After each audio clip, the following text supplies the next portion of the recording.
Hello everyone, good morning all of you. आज हम शुरू करने वाले हैं हमारी पॉलिटिकल यानी क्लास 6 की पॉलिटिकल। आपको पता है कि हमने ज्योग्राफी की क्लास जो है 2 क्लास हमने जो है ऑलरेडी करवा चुके हैं हम। तो ज्योग्राफी हमारे स्टार्ट हो चुकी है। आज से हम पॉलिटिकल की क्लास स्टार्ट करने वाले हैं। पहला चैप्टर होगा हमारा डाइवर्सिटी यानी विविधता का।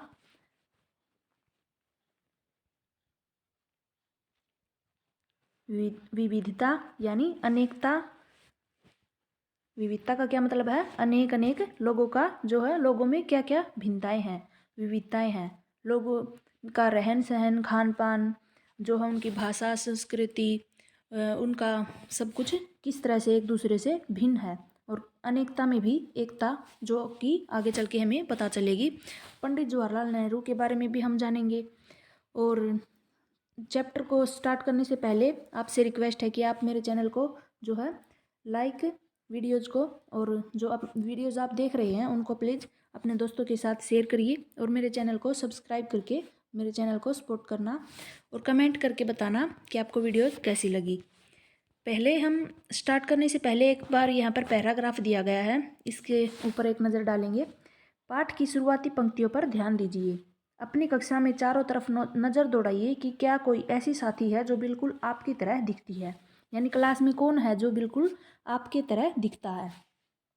दिखने का मतलब शक्ल सूरत सेम नहीं, वैसे आपका बिहेवियर या फिर रहन सहन से, आपके कपड़ों से कौन किस तरह का दिखता है, आपसे कौन मैच खाता है। यहाँ हमने सोच समझकर विशेषण और क्रिया के स्त्रीलिंग रूप का प्रयोग किया गया है। ये जो दिखती है दिखाया है ना इन्होंने, तो ये इन्होंने बताया है। जो हम बोलते हैं कि जैसे किसी भी चैप्टर में क्या आपकी तरह कोई दिखता है, उसके अंदर हम स्त्री और पुरुष दोनों के बारे में बताते हैं। लेकिन इन्होंने यहाँ स्पेशल जो है स्त्रीलिंग रूप का प्रयोग किया गया है कि दिखती है। जैसे हम किसी भी चैप्टर में पढ़ेंगे, ये किसी भी लेसन में बताएंगे कि ये इसका वृतांत आपको अगले अध्याय में पढ़ाया जाएगा या अगले अध्याय में आप देखोगे। इसका क्या मतलब है? देखोगे मतलब सभी के बारे में, स्त्री यानी बच्चे, लड़की हो या लड़का, किसी भी स्त्रीलिंग पुल्लिंग दोनों के लिए है। क्या आपको आगे चल के पता चलेगा, आप आगे जा कर पढ़ोगे इन सब में। और अगर हम लिखेंगे आप आगे जाकर पढ़ोगी, तो ये सिर्फ और सिर्फ स्त्रियों के लिए है, यानी स्त्रीलिंग के रूप में प्रकट होगा। आप अगले चैप्टर में पढ़ोगी। इस तरह से स्त्रीलिंग रूप जो है इस चैप्टर में और आगे के कुछ चैप्टर में भी चलेगा। पूरे पाठ में ही यह स्त्रीलिंग चलता रहेगा। शिक्षा में लड़कियों को समान स्थान और अवसर मिले, इसके लिए कई स्तर पर प्रयास किए जा रहे हैं। एक तरीका यह भी है कि हम लिखते समय लड़कियों को सीधे संबोधित करें।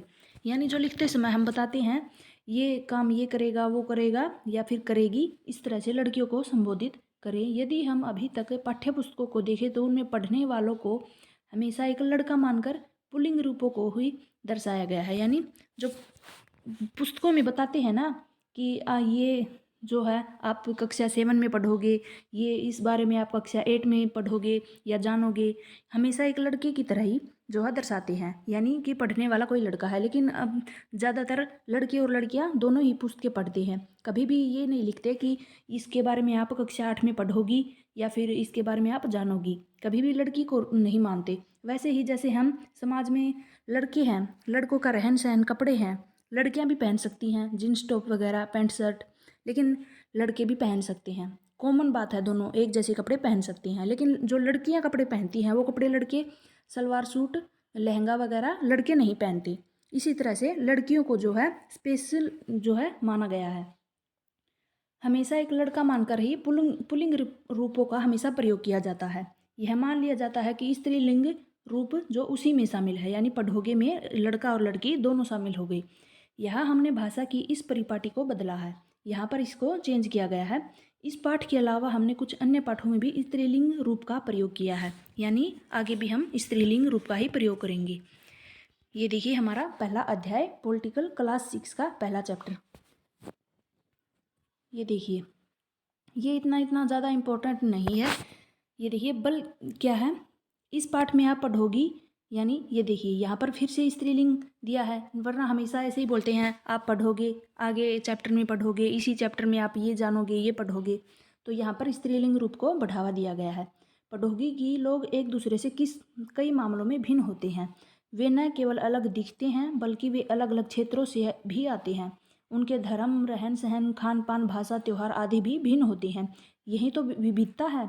अलग अलग क्षेत्रों से आते हैं, उनका रहन सहन, धर्म, खान पान, भाषा अलग अलग है। इसी तरह से विविधता है सभी में।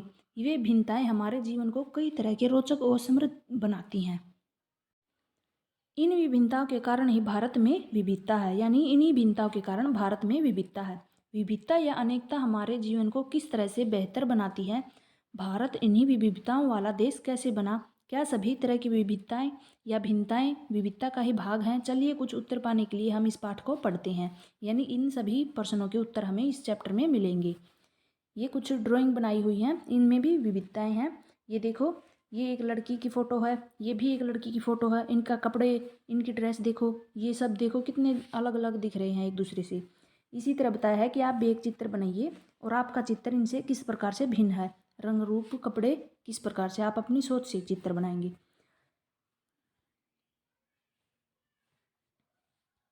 ये पढ़ना पड़ेगा। आपकी उम्र के 3 बच्चों ने ऊपर चित्र बनाए हैं। खाली बक्से में आप अपना चित्र बनाइए। क्या आपका चित्र अन्य चित्रों जैसा है? ही है, हो सकता है आपका चित्र इन तीनों चित्रों से बहुत भिन्न हो, जैसे कि ये तीनों चित्र आपस में एक दूसरे से नहीं मिलते हैं। ऐसा इसलिए कि हम सबका चित्रकारी करने का अपना अपना एक तरीका होता है। जिस तरह से हमारी चित्रकारी में भिन्नताएं हैं, उसी तरह से हमारे रूप, रंग और खान पान आदि में भी विभिन्नताएं हैं।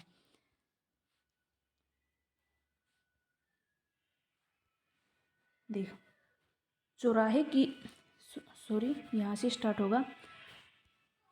अपनी अध्यापिका की सहायता से यह पता कीजिए कि आप में से कितने साथियों के जवाब एक जैसे हैं, यानी आपकी टीचर बताएगी कि कितनों के जवाब एक जैसे हैं। क्या कक्षा में कोई ऐसी साथी भी है जिसकी सूची आपकी सूची से हूबहू मिलती है? शायद नहीं हो, यानी आपने जो भी सूची बनाई है किसी भी क्वेश्चन की, तो आपकी सूची किसी से मिलती हो या नहीं मिलती हो। हालांकि ऐसा होगा कि कई साथियों के कुछ जवाब आपके जवाबों से मिलते जुलते होंगे, यानी कुछ के जवाब आपसे ही मिलते होंगे, उनकी सोच आपके जैसी होगी। कितने साथियों को आपके जैसी किताब पढ़ना पसंद है, यानी उनकी पसंद आपसे मिलती होगी। आपकी कक्षा के विद्यार्थी कुल मिलाकर कितनी भाषाएं बोलते हैं, यानी जो कक्षा में सभी विद्यार्थी हैं वो कैसी कैसी और कौन सी भाषाएं जानते हैं। इनसे अब तक आपको यह अंदाज़ा हो गया होगा कि कई मामलों में आप अपने साथियों की तरह हैं और कई मामलों में आप उनसे बिल्कुल अलग हैं, यानी कुछ बातें आपकी उनसे मिलती हैं, मेल खाती हैं, और कुछ बातों में आप उनसे एकदम अलग हैं। दोस्ती करना।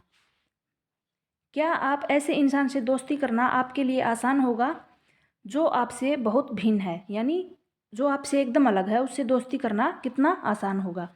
नीचे दी गई कहानी पढ़ें और इस बारे में सोचें। यानी यहाँ पर एक जो दो इंसान हैं, एक दूसरे से बिल्कुल अलग हैं, उनकी दोस्ती के बारे में दर्शाया है। मैंने इसे एक मजाक की तरह लिया।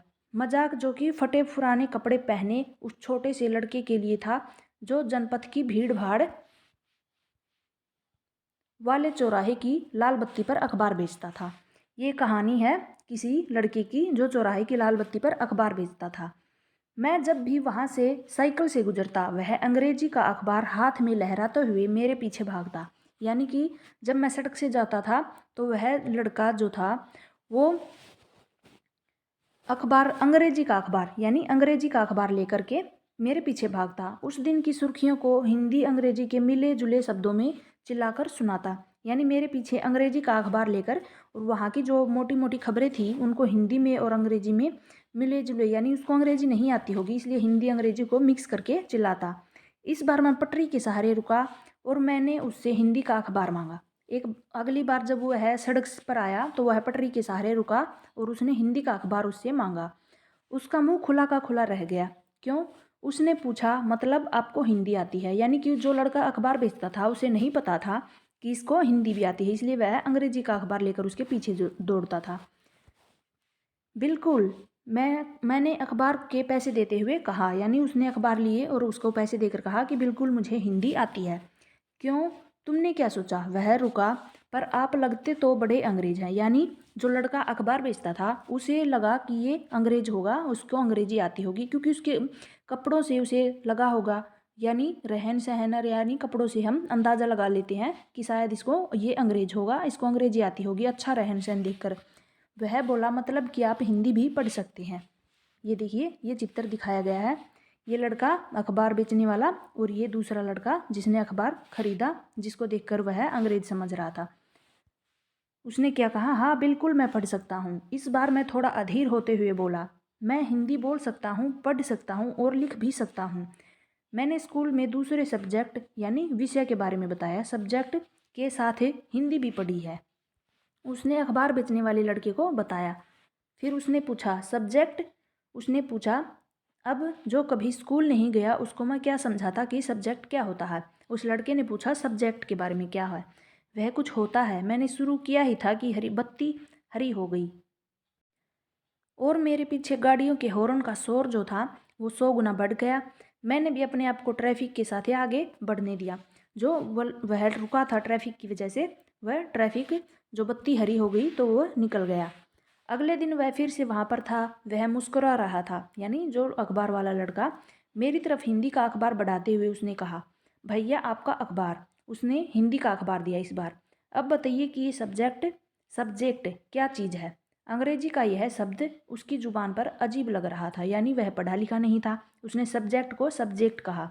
ऐसा लगा मानो अंग्रेजी में सब्जेक्ट शब्द का दूसरा जो अर्थ है, दूसरा क्या अर्थ है, प्रजा। एक सब्जेक्ट का अर्थ क्या है, विषय, और दूसरा क्या है, प्रजा। उस अर्थ में वह उसका प्रयोग कर रहा है, यानी उसको इंग्लिश नहीं आती थी इसलिए उसकी जुबान पर वह जचा नहीं। ओह, यह कुछ पढ़ाई लिखाई से संबंधित है, मैंने उससे कहा। उसके बाद चूंकि लाल बत्ती गई थी, सो मैंने पूछा, तुम कभी स्कूल गए हो? कभी नहीं, उसने जवाब दिया। फिर बात बढ़ाते हुए उसने गर्व से कहा, मैं जब इतना ऊंचा था, यानी उसने हाथ से इशारा किया, तभी से मैंने काम करना शुरू कर दिया था। उसने मेरी साइकिल की गद्दी के बराबर अपने हाथ को नापा। पहले मेरी माँ मेरे साथ आती थी, लेकिन अब मैं अकेले ही यह काम कर लेता हूँ। उसने अपने बारे में बताया कि मैं इतनी हाइट का था, इतना था जब मैं काम करने स्टार्ट कर दिया था। अभी तुम्हारी माँ कहाँ है? मैंने पूछा, पर तब तक बत्ती हरी हो गई थी और मैं चल पड़ा था। मैंने उसे अपने पीछे कहीं से चिल्लाते हुए सुना, यानी जब वह साइकिल लेकर निकल रहा था तो वह पीछे से चिल्लाया। वह मेरठ में है और उसके साथ आगे की बातें उसे नहीं सुनी। बाकी ट्रैफिक में शोरगुल में डूब गई थी। मेरा नाम समीर है, यानी उसने अपना नाम बताया। उसने अगले दिन कहा, बड़े शर्माते हुए मेरा नाम पूछा। अखबार वाले लड़के ने क्या कहा, मेरा नाम समीर है और आपका नाम क्या है? आपका नाम। यह तो बड़े आश्चर्य की बात थी। मेरी साइकिल डगमगाई, यानी जो साइकिल पर बैठा था वो एकदम से आश्चर्यचकित हो गया उसका नाम सुनकर। मेरा नाम भी समीर है, क्योंकि उसका भी नाम समीर था। मैंने बताया। क्या? उसकी आंखें एकदम से चमक उठी। जब उसने सुना कि उसका भी नाम समीर है तो वह एकदम से उसकी आंखें चमक उठी। हाँ, मैंने मुस्कुराते हुए कहा, तुम्हें पता है कि समीर का क्या अर्थ है? हवा, पवन। समीर का क्या अर्थ है? हवा, पवन। और पवन पुत्र कौन है जानते हो? हनुमान। तब उस साइकिल वाले लड़के ने उसे बताया। तो अब से क्या बताया? अब से आप समीर एक, यानी आपका नाम समीर एक है और मैं समीर दो। उसने खूब खुश होते हुए कहा। फिर अखबार वाले लड़के ने क्या कहा कि आपका नाम एक समीर है और मेरा नाम समीर दो है। हाँ ठीक है, मैंने जवाब दिया और अपना हाथ आगे बढ़ाया। हाथ मिलाओ समीर दो। उन्होंने एक दूसरे से हाथ मिलाया। उसका छोटा सा हाथ मेरे हाथ में एक नन्ही चिड़िया की तरह समा गया। मैं साइकिल चलाकर आगे बढ़ चुका था, पर उसके हाथ की गर्माहट अब तक महसूस कर रहा था। अगले दिन उसके चेहरे पर उसकी चिरपरिचित मुस्कान नहीं थी। चिरपरिचित यानी जिसे वह रोज देखता था। थोड़ी थोड़ी मुस्कान जिससे वह परिचित हो गया था उसकी मुस्कान से, तो वह चिरपरिचित मुस्कान नहीं थी। मेरठ में बड़ी गड़बड़ हो गई, उसने कहा। वहाँ दंगों में बहुत से लोग मारे गए। मैंने मुख्य अखबार की सुर्खियों की तरफ देखा। उसने क्या बताया कि मेरठ में उसकी माँ जहाँ रहती थी वहाँ पर दंगे हो गए और कुछ लोग मारे गए। बड़े बड़े अक्षरों में लिखा था सांप्रदायिक दंगे। वहाँ पर सांप्रदायिक दंगे हुए। लेकिन समीर, मैंने शुरू ही किया था, मैं मुसलमान समीर हूँ। मैंने शुरू किया था उससे पूछना, तभी वह बोला कि मैं मुसलमान हूँ। वह बोल पड़ा, और मेरे सभी लोग मेरठ में हैं। उसने बताया कि मैं मुसलमान हूँ और वह मेरे सभी परिवार वाले मेरठ में हैं। उसकी आंखें भर आई, वह मतलब दुखी हो गया। जब मैंने उसके कंधे पर हाथ रखा, उसने नज़र ऊपर नहीं उठाई। क्योंकि वह बहुत दुखी था। अगले दिन वह चौराहे पर नहीं था। जब अगले दिन वह वहाँ पर आया तो वह चौराहे पर नहीं मिला। न उसके दिन उससे अगले दिन वह दिखा, यानी कि उसके बाद वह जो है चौराहे पर अखबार बेचता हुआ नहीं मिला और न आगे फिर कभी कभी नहीं मिला। अंग्रेजी या हिंदी का कोई अखबार मुझे नहीं बता सकता था कि मेरा समीर दो आखिर कहाँ गया। यानी उसने बताया कि कोई भी अखबार में थोड़ी बता सकेगा कि वो कहाँ गया, कोई भी अखबार उसे नहीं बता सकता था। ये कहानी किसके द्वारा लिखी गई है? द लाइट्स चेंज्ड पर आधारित है। पोइली सेनगुप्ता की कहानी है। जहाँ समीर एक को अंग्रेजी ज़्यादा अच्छी आती थी, वहीं समीर दो हिंदी बोलता था। हालांकि दोनों की भाषाएं अलग है, फिर भी दोनों एक दूसरे से बात कर पाए। ये क्या बताई है? दोनों के अंदर की विविधताएं। हिंदी बोलने वाला और अंग्रेजी बोलने वाला दोनों आपस में बात कर सकते थे। उन्होंने इसके लिए प्रयास किया क्योंकि उनके लिए बात करना महत्वपूर्ण था। समीर एक और समीर दो की धार्मिक सांस्कृतिक पृष्ठभूमियाँ भी अलग थी, यानी एक हिंदू और एक मुसलमान था। जहाँ समीर एक हिंदू था, वहीं समीर दो क्या था? मुसलमान था। दोनों में दोस्ती हुई क्योंकि दोनों दोस्ती करना चाहते थे। यानी इसका मतलब क्या है? जो ऊपर जो सवाल पूछा गया था कि एक दोस्त जो आपसे बिल्कुल अलग है, एक इंसान, तो क्या आप उससे दोस्ती कर पाएंगे? इसका मतलब यानी ये दोनों बिल्कुल एक दूसरे से अलग हैं, दोनों के धर्म भाषाएं सब अलग हैं, फिर भी इन दोनों ने दोस्ती की। दोनों में दोस्ती हुई क्योंकि दोनों दोस्ती करना चाहते थे। खान पान, पहनावा, धर्म, भाषा आदि की ये विभिन्नताएं विविधता के ही पहलू हैं। अपनी विविध धार्मिक और सांस्कृतिक पृष्ठभूमियों के अलावा समीर एक और समीर दो कई अन्य मामलों में भी एक दूसरे से अलग हैं। यानी ये धार्मिक सांस्कृतिक मामलों में एक दूसरे से बिल्कुल अलग हैं। उदाहरण के लिए समीर एक ने स्कूल में पढ़ाई की थी, जबकि समीर दो अखबार बेचता था। यानी कि कई मामलों में वो एक दूसरे से अलग थे, यानी कि एक पढ़ा लिखा था और एक अनपढ़ था। समीर दो को स्कूल जाने का मौका नहीं मिला था।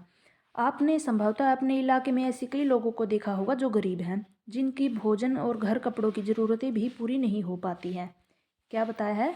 जो समीर दो अखबार बेचता था वह स्कूल नहीं गया। यानी अपने आसपास भी ऐसे लोग हैं जो स्कूल नहीं जा पाते, जिनके भोजन कपड़े की ज़रूरत भी पूरा नहीं हो पाती। यह फ़र्क उस फ़र्क से बिल्कुल अलग है जिसके बारे में हमने पढ़ा। यानी हमने क्या पढ़ा था? उनकी धर्म और उनकी भाषा के बारे में, उनके अंदर की कितनी विविधताएं हैं, फिर भी उन्होंने दोस्ती की। तो ये जो अमीरी गरीबी का फ़र्क है, ये उनसे एकदम अलग है। यह विविधता का रूप नहीं है बल्कि गैर बराबरी का है। यानी ये अमीर और गरीब होना जो है विविधता नहीं बल्कि गैर बराबरी है। एक अमीर है, एक दूसरे के बराबर नहीं है, एक गरीब है।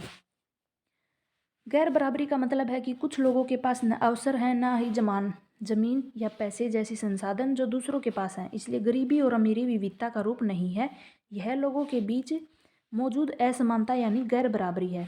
जाति व्यवस्था असमानता का एक और उदाहरण है। यानी जो अमीरी और गरीबी है वह असमानता है और जाति व्यवस्था भी असमानता है। इस व्यवस्था में समाज को अलग अलग समूहों में बांटा गया है, यानी अलग अलग जातियों में।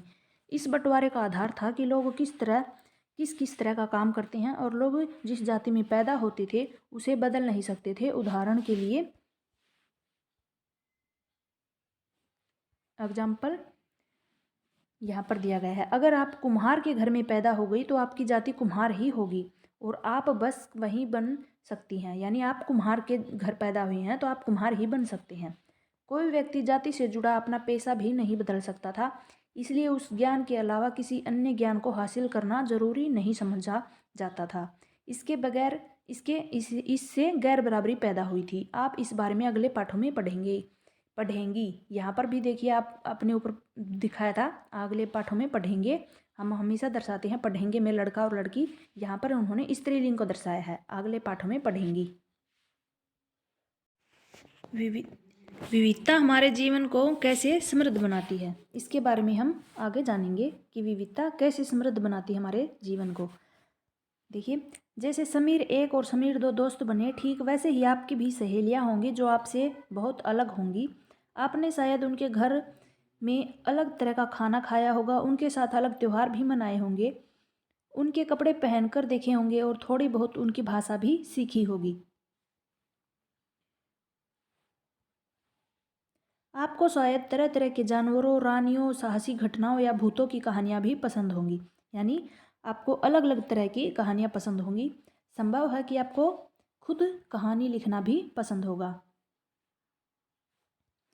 एक अच्छी कहानी पढ़ने से हमेशा खुशी मिलती है। उसको पढ़कर और ज़्यादा कहानियाँ बनाने के लिए नए नए विचार भी मिलते हैं।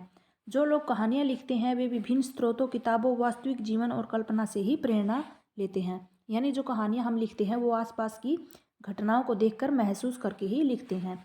कुछ लोग जंगल में जानवरों के नज़दीक रहे और उन्होंने जानवरों की दोस्ती और लड़ाई के बारे में कहानियाँ लिखी। यानी जो उन्होंने जंगल में रहकर देखा कि जानवर कैसे दोस्ती करते हैं, कैसे झगड़ा करते हैं, और उन्होंने यह महसूस करके कहानियाँ लिखी। कुछ अन्य लोगों ने राजा रानियों के वृत्तांत पढ़कर और प्यार और सम्मान के किस्से लिखे। कुछ ने अपने बचपन की यादों में गोते लगाए और स्कूल दोस्तों की मधुर यादों से निकालकर कुछ साहस की कहानियाँ लिखी। यानी अपने एहसास, अपनी फीलिंग उन्होंने शेयर की बचपन की।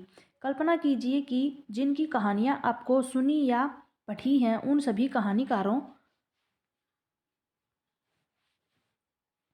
या कहानी सुनाने वालों को ऐसी जगह पर रहना पड़े जहाँ लोग केवल दो ही रंग के कपड़े पहनते हुए, या फिर क्या बताया है, जिनकी आपने कहानियाँ सुनी हैं उन कवियों को ऐसी जगह पर छोड़ दे जहाँ लोग केवल दो ही रंग के कपड़े पहनते हों, लाल और सफ़ेद, इसके अलावा कोई रंग के कपड़े ना पहने। इस तरह का खाना खाते हों, यानी एक तरह का ही खाना मिले उनको, शायद आलू हमेशा। समान रूप से केवल दो पशु पक्षी को पालते हों, हमेशा सिर्फ दो पशु पक्षियों को ही पाले, उन्हें ही देखे। उदाहरण के लिए हिरन और कौवे को। केवल सांप सीढ़ी खेल जैसे अपना मनोरंजन करते हों, सिर्फ एक ही खेल खेले, सांप सीढ़ी। ऐसी जगह रहकर वे कहानियाँ लिख पाएंगे। यानी ऐसी जगह पर रहकर कैसी कहानियाँ लिखेंगे वे? सिर्फ इसी बारे में लिखेंगे कि आलू ऐसे, जैसे कपड़े, जो कहानियों के बारे में रंग देखेंगे तो रंगों के बारे में सिर्फ दो रंगों की ही वे बात करेंगे हर कहानी में, लाल और सफ़ेद, क्योंकि उन्होंने सिर्फ दो रंग के कपड़े पहने, उन्हें ही देखा हमेशा। तो इस तरह से वो अपने आसपास की कहानियाँ, आसपास के वातावरण में रहकर जिस तरह से वे रहते हैं वैसे ही कहानियाँ लिखते हैं। भारत के अंदर विविधता कैसी है? भारत विविधताओं का देश है। हम विभिन्न भाषाएं बोलते हैं, विभिन्न प्रकार का खाना खाते हैं, अलग अलग त्यौहार भी मनाते हैं और भिन्न भिन्न धर्मों का भी पालन करते हैं। लेकिन गहराई से सोचें तो वास्तव में हम एक ही तरह के हैं, तरह की चीज़ें हैं। केवल हमारे करने का तरीका अलग है, यानी हमारे काम करने का, रहने का तरीका अलग है, बाकी सब चीज़ें एक है। हम विविधता को कैसे समझेंगे? करीब 200-225 साल पहले, यानी 200-225 साल पहले, जब रेलगाड़ी, हवाई जहाज़, बस, कार हमारे जीवन का हिस्सा नहीं थे, तब भी लोग संसार के एक भाग से दूसरे भाग की यात्रा करते थे। वे पानी के जहाज़ में, घोड़ों पर, ऊँट पर बैठकर जाते थे या फिर पैदल चलकर यहाँ से वहाँ जाते थे। यानी आज से 100-200 साल पहले की बातें बताई हैं। अक्सर ये यात्राएं खेती और बसने के लिए नई ज़मीन की तलाश में या फिर व्यापार के लिए की जाती थी। ये यात्राएं क्यों की जाती थी? खेती और बसने के लिए, ज़मीन की तलाश में, या फिर व्यापार करने जाते थे। क्योंकि यात्रा में बहुत समय लगता था, इसलिए लोग नई जगह पर अक्सर काफ़ी लंबे समय तक ठहर जाते थे। जो है उनको टाइम लगता था, इसलिए वो वहाँ पर रह जाते थे। इसके अलावा सूखे और अकाल के कारण भी कई बार लोग अपना घर बार छोड़ देते थे। उन्हें जब भी पेट भर खाना तक नहीं मिलता था तो वे नई जगह जाकर बस जाते थे। यानी वे जो है अपनी जगह सब छोड़कर अलग अलग जगह पर जाते, और जब उन्हें खाना नहीं मिलता था एक जगह पर तो वे अपना घर बार सब छोड़कर अलग जगह चले जाते थे। कुछ लोग अपने घर की काम की तलाश में और कुछ युद्ध के कारण घर छोड़ देते थे। उन्होंने बताया है कि वे किन किन कारणों से घर छोड़कर अलग जगह पर जाकर रहते थे। लोग जब नई जगह पर बसना शुरू करते तो उनके रहन सहन में थोड़ा बदलाव आ जाता था। यानी नई जगह पर रहेंगे तो उनको देख देख कर उनकी चीज़ों में बदलाव आता। कुछ चीज़ें वे नई जगह की अपना लेते, यानी जहाँ जाते थे उनकी रहन सहन, खान पान अपना लेते, और कुछ चीज़ें में वे पुराने ढर्रे पर ही चलते, यानी कुछ चीज़ें वे अपनी ही लेकर चलते जो हमेशा से उनकी चलती आ रही थी। इस तरह उनकी भाषा, भोजन, संगीत, धर्म आदि में नए और पुराने का मिश्रण होता रहता। यानी इस तरह से वे उनकी भाषा बोलते, अपनी भाषा भी बोलते, उनका भोजन खाते, अपना भोजन भी खा लेते। इस तरह से उनकी चीज़ें अपना लेते थे और अपनी चीज़ें जो पुरानी थी, उनकी जो संगीत, जो धर्म उनका था, वो वैसे का वैसा रहता। यानी पुराने और नए का मिश्रण होता रहता था। उनकी संस्कृति और नई जगह की संस्कृति में आदान प्रदान होता और धीरे धीरे एक मिश्रित यानी मिली जुली संस्कृति उभरती। इस प्रकार से वे अपनी कुछ आदतें उनको बतला देते, उनसे जो है शेयर करते। इस तरह से सब मिक्स हो जाता था। अगर अलग अलग क्षेत्रों का इतिहास देखें तो हमें पता चलेगा कि किस तरह विभिन्न संस्कृति प्रभाव ने वहाँ के जीवन को, संस्कृति को आकार देने में योगदान दिया है। क्या दिया है? वहाँ की संस्कृति को, वहाँ के जीवन को किस तरह से एक आकार दिया है। इस तरह से कई क्षेत्र अपने विशिष्ट इतिहास के कारण विविधता संपन्न हो जाते हैं। यानी इन्हीं विविधताओं के कारण क्या हो जाते हैं, विशिष्ट इतिहास के कारण विविधता संपन्न हो जाते हैं कई क्षेत्र। ठीक इसी प्रकार लोग अलग अलग तरह की भौगोलिक स्थितियों से किस प्रकार सामंजस्य बैठाते थे, यानी भौगोलिक स्थितियाँ अलग अलग थी, उनके साथ किस तरह से डील करते थे, उससे भी विविधता उत्पन्न होती है। उदाहरण के लिए समुद्र के पास रहने में और पहाड़ी इलाकों में रहने में बहुत बड़ा फर्क है। फॉर एग्जाम्पल, कुछ लोग समुद्र के पास रहते हैं और कुछ लोग पहाड़ों में रहते हैं जहाँ पर समुद्र नहीं है। तो इन दोनों में कितना फ़र्क है। न केवल वहाँ के लोगों के कपड़ों और खान पान की आदतों में फ़र्क होगा, बल्कि जिस तरह का काम वे करेंगे वे भी अलग होंगे। यानी जो समुद्र के पास रहेंगे वे मछली पालन वगैरह के काम करेंगे, जो पहाड़ों के पास रहेंगे वो पहाड़ी इलाकों में वहाँ का कुछ कंकड़ पत्थर का, रोड़ी बजरी का, इस तरह का कुछ काम करेंगे पहाड़ों में, और कुछ कृषि वगैरह जो पहाड़ों में होती है वो उगाएंगे। आगे, उनका जीवन उनके भौगोलिक वातावरण से किस प्रकार गहराई से जुड़ा है। यानी भौगोलिक वातावरण यानी उनके रहने की जगह से किस प्रकार से जुड़ा हुआ है। ऐसा इसलिए है कि शहरों में लोग विरले ही अपनी सब्जी या अनाज उगाते हैं। शहरों के लोग जो है इन भौगोलिक वातावरण में जो लोग रहते हैं उनके बारे में नहीं जान पाते, क्योंकि उनको क्या मतलब कि सब्जी आलू कहाँ से उगा है, मूली कहाँ से आई, वो तो बस बाज़ार में जाएंगे और सब्जी जो है नाप तोल कर ले आएंगे। उनको क्या पता कि कुछ लोग जो है मछलियाँ वहाँ से पकड़ के लाते हैं, कुछ लोगों ने पहाड़ी इलाकों में सब्जियाँ उगाई हैं, कुछ लोगों ने समुद्र से मछलियाँ पकड़ी हैं, उन इलाकों से ये चीज़ आई हैं। उनका जीवन कैसा है उनको कुछ नहीं पता शहर में रहने वालों को। आइए भारत के दो भागों लद्दाख और केरल, यानी जो लद्दाख है वो पहाड़ी इलाका है और केरल जो समुद्र से घिरा है, उनके उदाहरण के जरिए हम यह समझने की कोशिश करें कि किसी क्षेत्र की विविधता पर उसके ऐतिहासिक और भौगोलिक कारकों का क्या असर पड़ता है। इससे एग्जाम्पल से हम ये जो है समझ पाएंगे। सबसे पहले हमें लद्दाख एरिया के बारे में दिखाया है। ये है लद्दाख एरिया, ऊंचे पहाड़ों और रेगिस्तानी इलाका लद्दाख का। ये देखो कितने सारे पहाड़, आसपास पानी वगैरह कुछ भी नहीं है, सिर्फ पहाड़ है। लद्दाख तो व्यापार के लिए एक अच्छा रास्ता माना गया है, क्योंकि यहाँ कई घटना, एक सेकंड, ये यहाँ से स्टार्ट नहीं है। लद्दाख जम्मू कश्मीर के पूर्व में पहाड़ियों में बसा एक रेगिस्तानी इलाका है। लद्दाख कहाँ पर स्थित है, जम्मू कश्मीर के पूर्वी पहाड़ी इलाकों में। यहाँ पर बहुत ही कम खेती संभव है, यानी पहाड़ों में खेती बहुत कम होती है, क्योंकि इस क्षेत्र में बारिश बिल्कुल नहीं होती और यह इलाका हर वर्ष काफ़ी लंबे समय तक बर्फ़ से ढका होता है, क्योंकि यहाँ पर बर्फ़ ज़्यादा गिरती है। इस क्षेत्र में बहुत ही कम पेड़ उगते हैं। पेड़ क्यों नहीं उगते, क्योंकि यहाँ पर बर्फ़ पड़ती है ओबियसली। पीने के पानी के लिए भी लोग गर्मी के महीने में पिघली हुई बर्फ़ पर निर्भर करते हैं। पीने का पानी भी वो जो गर्मी में बर्फ़ पिघलती है उस पर निर्भर करते हैं। यहाँ के लोग एक खास किस्म की बकरी पालते हैं। तो अब इन लोगों का व्यापार का तरीका क्या है, खास किस्म की बकरी पालते हैं जिसे पश्मीना ऊन मिलता है। ये पश्मीना ऊन का क्वेश्चन कई बार जो है एग्जाम में पूछा गया है, तो आप इसको याद कर लेना। यह ऊन बहुत कीमती है, इसलिए पश्मीना शाल बड़ी महंगी होती है। लद्दाख के लोग बड़ी सावधानी से इस ऊन को इकट्ठा करके कश्मीर के व्यापारियों को बेच देते हैं। यानी जो पश्मीना ऊन किससे मिलती है, खास किस्म की बकरी से। और ये बकरी कहाँ मिलती है, लद्दाख में। इस ऊन को इकट्ठा करके वे भेजते कहाँ पर हैं, कश्मीर में। मुख्यतः कश्मीर में पश्मीना सालें बुनी जाती हैं। ये देखो कुछ औरतों के चित्र हैं जो पश्मीना सालें बुन रही हैं कश्मीर में। यहाँ के लोग दूध से बने पदार्थ जैसे मक्खन, चीज़ और खास तरह के छेना एवं मांस खाते हैं। क्या खाते हैं, दूध से बनी चीज़ें और मांस।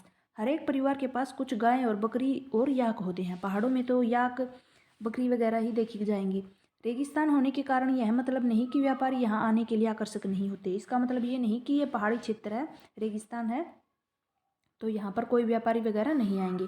लद्दाख व्यापार के लिए एक अच्छा रास्ता माना गया है, क्योंकि यहाँ कई घाटियाँ हैं जिनसे गुजरकर मध्य एशिया के काफिले इस इलाके में पहुँचते थे, जिससे आज तिब्बत कहते हैं।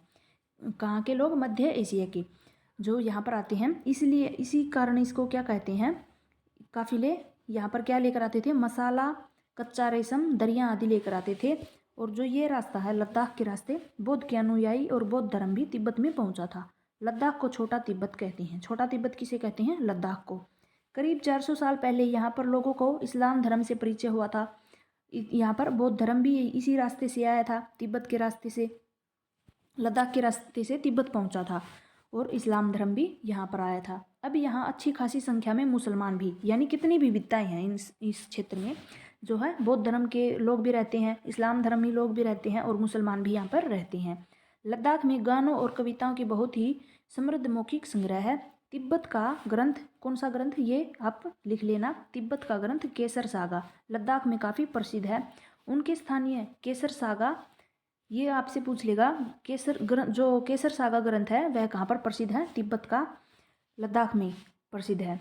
मुसलमान और बौद्ध दोनों ही लोग इसको गाते हैं और उस पर नाट्य खेलते हैं। ये बात थी लद्दाख की पश्मीना शाल बुनती हुई औरतों के चित्र।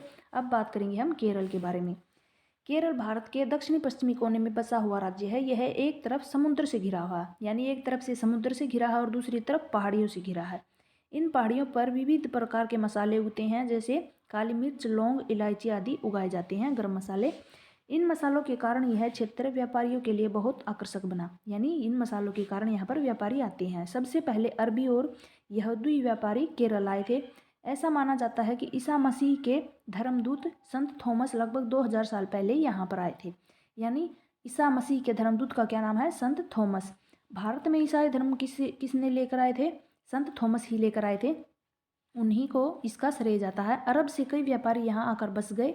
इब्न बतूता ने, जो करीब 700 साल पहले यहाँ पर आए थे, इब्न बतूता 700 साल पहले, उन्होंने अपनी यात्रा जो की थी उसका वृतांत मुसलमानों के जीवन का विवरण देते हुए कि मुसलमान समुदाय की यहाँ बड़ी इज्जत थी। यानी उन्होंने अपनी यात्रा वृतांत के द्वारा बताया कि यहाँ पर मुसलमानों की कितनी रिस्पेक्ट थी। वास्को डी गामा पानी के जहाज से यहाँ पर पहुँचे थे तो पुर्तगालियों ने यूरोप से भारत आने तक का समुद्री रास्ता जान लिया था। जब वास्को डी गामा पानी के जहाज में बैठकर केरल पहुँचे तो पुर्तगाली जो थे उन्होंने यूरोप से भारत आने का समुद्री रास्ता जान लिया था। इन सभी ऐतिहासिक प्रभावों के कारण केरल के लोग विभिन्न धर्मों का पालन करते। इनमें यहूदी थे, इस्लाम थे, ईसाई थे, हिंदू, बौद्ध धर्म शामिल थे। यानी लद्दाख में भी अलग अलग धर्मों के लोग रहते थे और केरल में भी अलग अलग धर्म अपनाए गए थे। चीन के व्यापारी यहाँ पर आए थे। यहाँ पर मछली पकड़ने के लिए जो जाल इस्तेमाल किए जाते हैं वे चीनी जालों से हूबहू मिलते हैं। यानी जो चीन के लोग यहाँ पर आए थे तो उन्होंने क्या छाप छोड़ी, जो उनके मछली पकड़ने के जो जाले हैं वो चीनी जालों से मिलते हैं बिल्कुल। उन्हें क्या कहते हैं, चीना वाला। ये नाम एक दो जो है आप ही याद रख लेना। चीनी जाले जो केरल में है वो किससे मिलते हैं, चीन से, और उनका नाम है चीना वाला। ये आप नाम से ही समझ जाएंगे, चीना वाला चीन से। तलने के लिए जो बर्तन इस्तेमाल करते हैं उन्हें चीना चट्टी कहते हैं, ये भी चीन से है, आपको पहचान में आ जाएगा। इसमें चीन शब्द इस बात की ओर इशारा करता है कि उसकी उत्पत्ति कहाँ हुई थी। माफ़ करना, थोड़ा गला खराब आज। केरल की उपजाऊ जमीन और जलवायु चावल की खेती के लिए बहुत उपयुक्त है। केरल की जो जलवायु है, उपजाऊ जमीन है, ये सब किसकी खेती के लिए, चावल के लिए। वहाँ के अधिकतर लोग मछली, सब्जी और चावल खाते हैं। यानी समुद्रों के पास रहते हैं तो क्या खाते हैं, मछली, और चावल की खेती के लिए उपयुक्त है तो चावल भी खाते हैं केरल के लोग। केरल में मनाया गया त्यौहार, केरल में कौन सा त्यौहार मनाया गया है, ओणम। उसका एक विशिष्ट जो आकर्षण है नाव प्रतियोगिता, नाव प्रतियोगिता की जाती है ओणम के त्यौहार में। ये उसका एक झलक दिखाई गई है चित्र से। जहाँ केरल और लद्दाख की भौगोलिक स्थितियाँ एक दूसरे से बिल्कुल अलग है, वहीं हम देख सकते हैं कि दोनों क्षेत्रों के इतिहास में एक ही प्रकार के सांस्कृतिक प्रभाव हैं। क्या प्रभाव हैं दोनों में, एक जैसे दोनों के क्षेत्र अलग अलग हैं, एक समुद्र के किनारे है और एक पहाड़ी क्षेत्र है। दोनों में ही जैसे लद्दाख में मुसलमान है, इस्लाम धर्म हो गए, बौद्ध धर्म हो गए, वैसे ही केरल के अंदर हो गए यहूदी हो गए, बौद्ध धर्म के अनुयायी भी हो गए। इसी तरह से यहाँ हिंदू धर्म हो गए। इसी तरह से केरल और लद्दाख दोनों में अलग अलग धर्मों के लोग एक साथ रहते हुए दिखाए गए हैं। उनकी संस्कृति एक जैसी है। दोनों ही क्षेत्रों को चीन और अरब से आने वाले व्यापारियों ने ही प्रभावित किया था। यानी चीनी लोग कहाँ पर आए थे, केरल में, और अरब से कहाँ पर आए थे, जो है वहाँ पर लद्दाख में। उन लोगों ने काफ़ी प्रभाव अपना छोड़ा है। जहाँ केरल की भौगोलिक स्थिति में मसालों की खेती संभव बनाई गई, वहीं लद्दाख की विशेषता भौगोलिक स्थिति ऊन के व्यापारियों को अपनी ओर खींचा। यानी लद्दाख में कौन सी ऊन होती है, पश्मीना ऊन। इस तरह पता चलता है कि किसी भी क्षेत्र के सांस्कृतिक जीवन को उसके इतिहास और भूगोल से प्राय गहरा रिश्ता होता है। यानी जो उनका सांस्कृतिक जीवन है, उनका इतिहास, भूगोल, उनसे गहरा प्रभाव, यानी गहरा रिलेशन होता है। विविध संस्कृतियों का प्रभाव केवल बीते हुए कल की बात नहीं, बल्कि हमारे वर्तमान जीवन के आधार की ही काम के लिए एक जगह से दूसरी जगह जाना है। हर एक कदम के साथ हमारी सांस्कृतिक और रीति रिवाज, जीने का तरीका धीरे धीरे उस नए क्षेत्र का हिस्सा बन जाते हैं जहाँ पर हम पहुँचते हैं। यानी अपनी स्थान छोड़कर जहाँ हम जाते हैं, धीरे धीरे हम उन्हीं रीति रिवाजों को अपनाने लगते हैं, उनका हिस्सा बन जाते हैं। ठीक इसी तरह अपने पड़ोस में हम लोग अलग अलग समुदाय के लोगों के साथ रहते हैं। अपने रोज़मर्रा के जीवन में हम मिलजुल कर काम करते हैं और एक दूसरे के रीति रिवाजों और परंपराओं में घुल मिल जाते हैं। विविधता में एकता, इसके बारे में आगे देखेंगे। विविधता में एकता, भारत की विविधता या अनेकता को उसकी ताकत का स्रोत माना गया है। भारत की जो विविधता है और अनेकता है उसको उसकी ताकत का भी स्रोत माना गया है, यानी उन विविधता में भी एकता है। जब अंग्रेजों का भारत पर राज था, यानी जब अंग्रेजों ने भारत पर राज किया, तो विभिन्न धर्म और भाषा क्षेत्र, महिलाएं और पुरुषों ने अंग्रेजों के खिलाफ मिलकर लड़ाई लड़ी थी। यानी जो भारत में अलग अलग तरह के लोग रहते थे, हिंदू थे, मुसलमान थे, ईसाई थे, इन सब ने मिलकर अंग्रेजों के खिलाफ लड़ाई लड़ी थी। विविधता थी फिर भी उनमें सब में एकता थी, अंग्रेजों के खिलाफ लड़े थे। भारत के स्वतंत्रता संग्राम में अलग अलग परिवेशों के लोग शामिल थे, यानी अलग अलग परिवेशों के लोग संग्राम में शामिल हुए थे। उन्होंने एकजुट होकर आंदोलन किया और इकट्ठे जेल भी गए।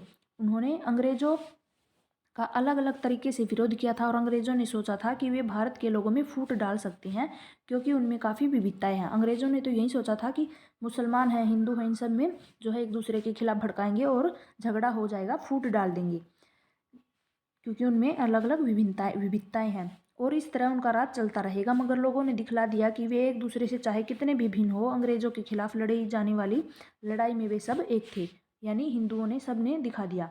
ये एक कविता दी गई है। दिन खून के हमारे प्यारे न भूल जाना, खुशियों में अपनी हम पर आंसू बहा के जाना। सैयाद ने हमारे चुन चुन के फूल तोड़े, वीरान इस चमन में कोई गुल खिला के जाना। दिन खून हमारे भूल ना जाना, खून के हमारे गोली खा के सोए जलियांवाला बाग में, खूनी पड़ी कब्र पर दिया जला के जाना। दिन खून के हमारे भूल ना जाना। हिंदू और मुसलमानों की होती है आज होली, बहते हैं एक रंग में दामन भिगो के जाना। दिन खून के हमारे भूल ना जाना। कुछ जेल में पड़े, कुछ कब्र में गड़े, दो बूंद आंसू उन पर प्यारे बहा के जाना। और दिन खून के हमारे भूल ना जाना, ये किसके द्वारा लिखित है? भारतीय जन नाट्य संघ इप्टा के द्वारा। ये आप नोट कर लेना। और ये है पंडित जवाहरलाल नेहरू, जो है स्वतंत्रता संग्राम के लिए यहाँ पर जो कितनी भीड़ जमी हुई है उनको भाषण देते हुए पंडित नेहरू जी। यह गीत किस लिए है? यह गीत जलियांवाला बाग हत्याकांड जब हुआ था उसके ऊपर लिखा गया है। यह गीत अमृतसर में हुए जलियांवाला बाग हत्याकांड के बाद गाया गया था। इस हत्याकांड में एक ब्रिटिश जनरल ने उन शांतिप्रिय निहत्थे लोगों पर खुलेआम गोलियां चलवा दी थी जो बाग में इकट्ठे होकर सभा कर रहे थे, यानी जो यहाँ पर सभा कर रहे थे उनके ऊपर गोलियां चलाई थी। महिला, पुरुष, हिंदू, मुसलमान एवं सिख कितने सारे लोग थे जो अंग्रेजों की पक्षपातपूर्ण नीति का विरोध करने के लिए जमा हुए थे, यानी सभी धर्मों के लोग इकट्ठे होकर वहाँ पर अंग्रेजों के खिलाफ थे। उनमें से बहुत लोगों की जानें गई थी और बहुत घायल भी हुए थे। यह गीत उन शहीदों की याद में गाया गया है। स्वतंत्रता संग्राम के दौरान उभरे गीत और चिन्ह विविधता के प्रति हमारा विश्वास बनाए रखते हैं। क्या आप भारतीय झंडे की कहानी जानते हैं? यानी स्वतंत्रता संग्राम के दौरान ही भारत के झंडे की परिकल्पना की गई थी, यानी स्वतंत्रता संग्राम में ही भारत के झंडे की परिकल्पना, यानी झंडा कैसा होगा ये कल्पना की गई थी संग्राम में। को सारे भारत में लोगों ने अंग्रेजों के खिलाफ इस्तेमाल किया, यानी झंडे को सारे भारत के लोगों ने अंग्रेजों के खिलाफ यूज किया था। जवाहरलाल नेहरू ने अपनी किताब भारत की खोज, यानी भारत की खोज किसके द्वारा लिखी गई है? जवाहरलाल नेहरू के द्वारा। उन्होंने भारतीय एकता कोई बाहर से थोपी हुई चीज़ नहीं, बल्कि यह एक बहुत गहरी है जिसके अंदर अलग अलग तरह के विश्वास और प्रथाओं को स्वीकार करने की भावना है। इसमें एक लाइन लिखी गई है भारत की खोज में, क्या लिखी है? भारतीय एकता जो है वो बाहर से थोपी गई चीज़ नहीं है, बल्कि बहुत ही गहरी चीज़ है जिसके अंदर अलग अलग तरह के विश्वास हैं, प्रथाएं हैं, उनको स्वीकार करने की भावनाएं हैं। इनमें विविधता को पहचाना और प्रोत्साहित किया जाता है। यह नेहरू ही थे जिन्होंने भारत की विविधता का वर्णन करते हुए अनेकता में एकता का विचार दिया था। जो अनेकता में एकता का विचार किसने दिया था? पंडित जवाहरलाल नेहरू ने। और भारत की खोज पुस्तक में ये लाइनें उन्होंने लिखी थी।